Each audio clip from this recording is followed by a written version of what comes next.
Hi అండి, అందరికీ నమస్కారం. ఈరోజు మనం శివ సహస్రనామాలు పఠించడం గురించి, వాటి వల్ల కలిగే ఫలితాల గురించి మనం తెలుసుకునే ప్రయత్నం చేద్దాము. శివ సహస్రనామం పఠించడం వల్ల కలిగే ఫలితం: సర్వ ఆపదల నుండి ముక్తిని పొందటం కోసం శివరూప ధ్యానం, శివ సహస్రనామ పఠనం ఉపకరిస్తాయి. నిత్యం శివ సహస్రనామాలను పఠింపచేసిన దుఃఖం అనేది ఉండదు. ఈ స్తోత్రం సర్వరోగాలను నాశనం చేసి విద్యను, ధనాన్ని, నిత్య శివభక్తిని ఇస్తుంది. దీని గురించి మన దగ్గర ఒక కథ ఉందండి. ఆ కథ ఏంటో ఇప్పుడు చూద్దాము. పూర్వం ఓసారి దేవతలకు, రాక్షసులకు భీకర యుద్ధం ప్రారంభమైంది. ఆ యుద్ధంలో దేవతలు ఎన్నో రకాలుగా బాధలను పొందుతూ ఉండేవారు. చివరకు వారంతా కలిసి శ్రీ మహావిష్ణువు దగ్గరకు వెళ్ళి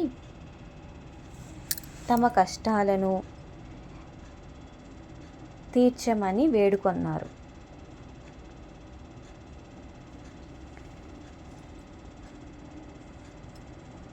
శ్రీ మహావిష్ణువు వారందరికీ ధైర్యం చెప్పి క్షణకాలం పాటు మనస్సులో శివుడిని ధ్యానించారు. శ్రీ మహావిష్ణువు దేవతల జయం కోసం కైలాసానికి వెళ్ళి అక్కడ కుండాన్ని స్థాపించి దానిలో అగ్నిని ప్రతిష్ఠించి ఆ పక్కన ఒక పార్థివ లింగాన్ని కూడా ప్రతిష్ఠించి తపస్సుకు ఉపక్రమించాడు శ్రీ మహావిష్ణువు. ఎంతకాలానికి శివుడు ప్రత్యక్షం కాలేదు. దాంతో తన తపస్సును, శివారాధనను మరింత వృద్ధి చేశాడు శ్రీ మహావిష్ణువు. హిమాలయాల చెంతనే ఉన్న మానస సరోవరంలో లభించే అరుదైన 1000 కమలాలను తెచ్చి ప్రతిరోజు భక్తితో పూజ చేస్తూ ఉండేవాడు శ్రీ మహావిష్ణువు. దీక్షతో మహావిష్ణువు చేస్తున్న ఆ పూజను పరీక్షించాలనుకున్నాడు పరమశివుడు. ఓ రోజున మహావిష్ణువు మానస సరోవరం నుండి 1000 పూలను తెచ్చి ప్రతిరోజు తాను శివ సహస్రనామాలతో పూజ చేస్తున్నట్టుగానే ఆ రోజు కూడా పూజకు ఉపక్రమించాడు. శివ సహస్రనామాలలోని 999 నామాలను పఠిస్తూ అన్ని పువ్వులతోనూ పూజ చేశాడు మహావిష్ణువు. చిట్ట చివరి నామం పఠిస్తూ పువ్వు కోసం చూసిన విష్ణువుకు అది కనిపించలేదు.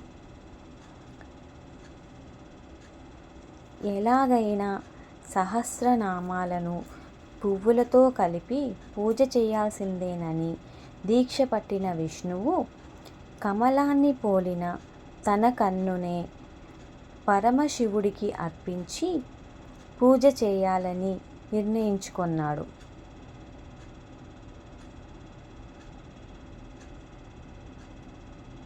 దేవతల కోసం అంతటి త్యాగానికి సిద్ధపడిన మహావిష్ణువును చూసి పరమశివుడు ఎంతో ఆనందించి అక్కడ ప్రత్యక్షమయ్యాడు.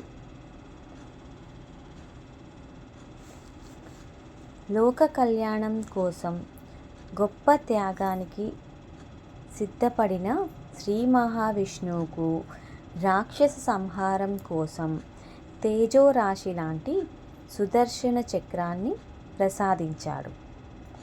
అంతేకాక దీక్షతో శ్రీ మహావిష్ణువు పఠించిన శివ సహస్రనామాలను ఎవరు పఠించినా వారికి సకల శుభాలు విజయాలు చేకూరుతాయని పలికి అంతర్ధానమయ్యాడు శివుడు.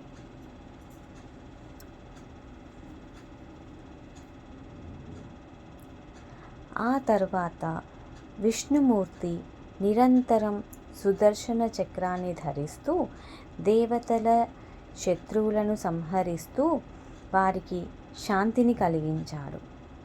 హర హర మహాదేవ శంభో శంకర పాహి మాం పాహి మాం. సర్వేషాం శాంతిర్భవతు. ఓం నమః శివాయ. ఓం నమః శివాయ. ఓం నమః శివాయ. ఓం నమః శివాయ. ఓం నమః శివాయ. హర హర హర మహాదేవ. లోకా సమస్తా సుఖినో భవంతు. లోకా సమస్తా సుఖినో భవంతు. సర్వేషాం శాంతిర్భవతు.